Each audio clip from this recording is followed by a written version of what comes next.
un autre thème, celui de ce qu'on appelle la ceinture de Van Allen.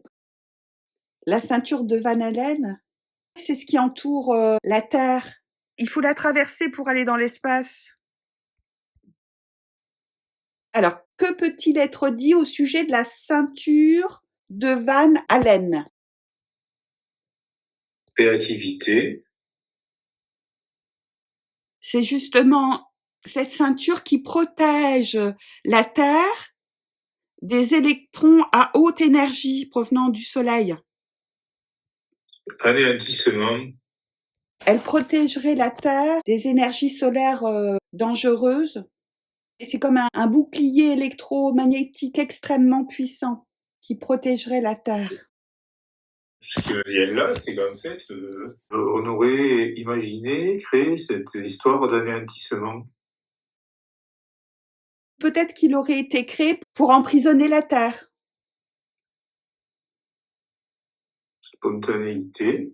Parce que ce qui nous a été dit, c'est que, et comme tout ce qu'on nous dit souvent, c'est l'inverse, mais ce qui nous a été dit, c'est que c'était comme un écran de protection pour la Terre, pour empêcher les ondes du soleil dangereuses de pénétrer sur la Terre et de détruire la vie. Moi, en fait, ce qui me vient, c'est les deux cadres de lecture. Donc, il y a le cadre qu'on nous dit qui a été créé pour éviter l'anéantissement. Mais en fait, moi, j'ai la deuxième lecture où ça me dit créativité qui a été inventée pour nous faire croire à l'anéantissement.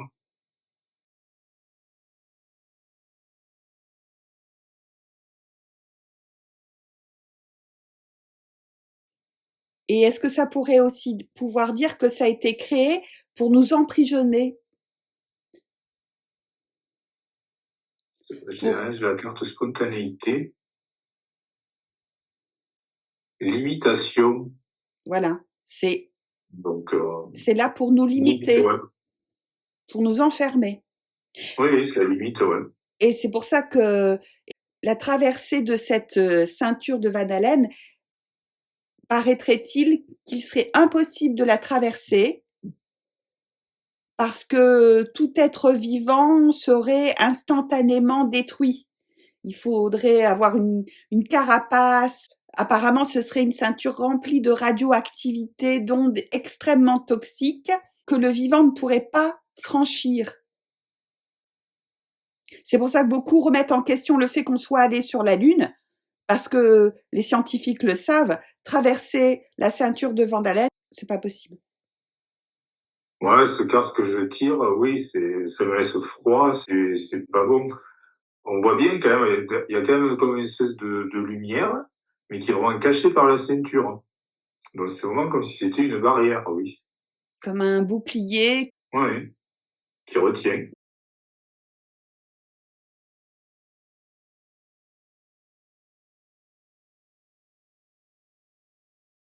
Est-ce qu'un être vivant pourrait traverser cette ceinture de Van Allen?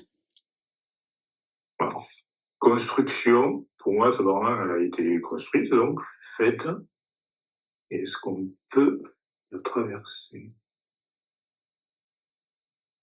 Il y a quand même un effet positif, je dirais, même si Elle empêche peut-être les humains de sortir, mais elle empêche autre chose de rentrer, oui. le feuillage des saules pleureurs, c'est comme un casque.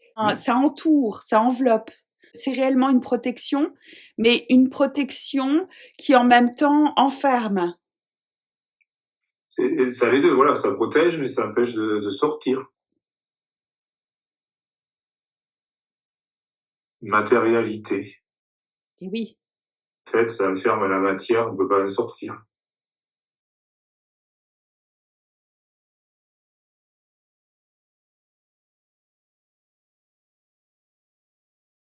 Et si on va plus loin en faisant écho à ce qui avait été dit au sujet de la Lune ou d'autres thèmes, c'est peut-être cette ceinture qui emprisonne le vivant et en même temps permet à la matérialité d'exister.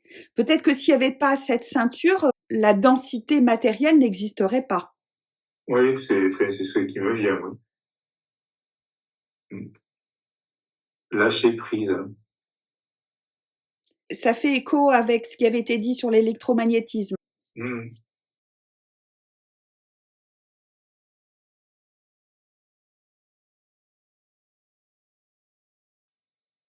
Oui, c'est comme un enfermement qui permet à la matière d'être présente, la densité matérielle, mais en même temps, si on l'élimine, la matérialité s'évapore. C'est un enfermement. Oui, ça retient les deux. Je retombe sur calcul. Donc c'est ça, c'est vraiment pour contenir la matière.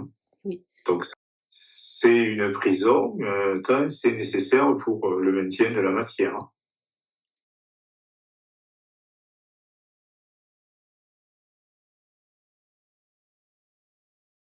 Et je vais plus loin encore, est-ce que derrière tout ça, il y a encore les entités?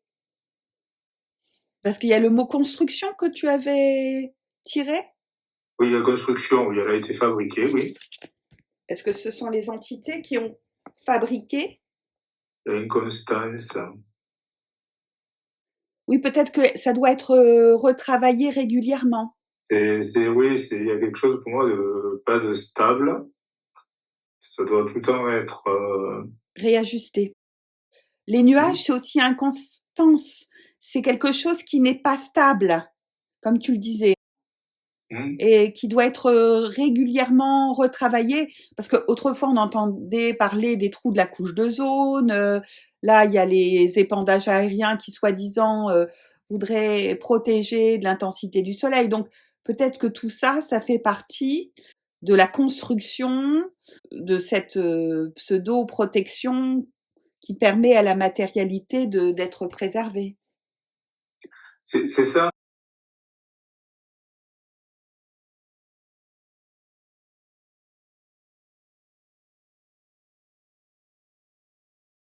Faut savoir que si c'est les entités qui l'ont construite, alors elles en font partie, elles en sont sans doute l'instigatrice, mais il n'y a pas qu'elles.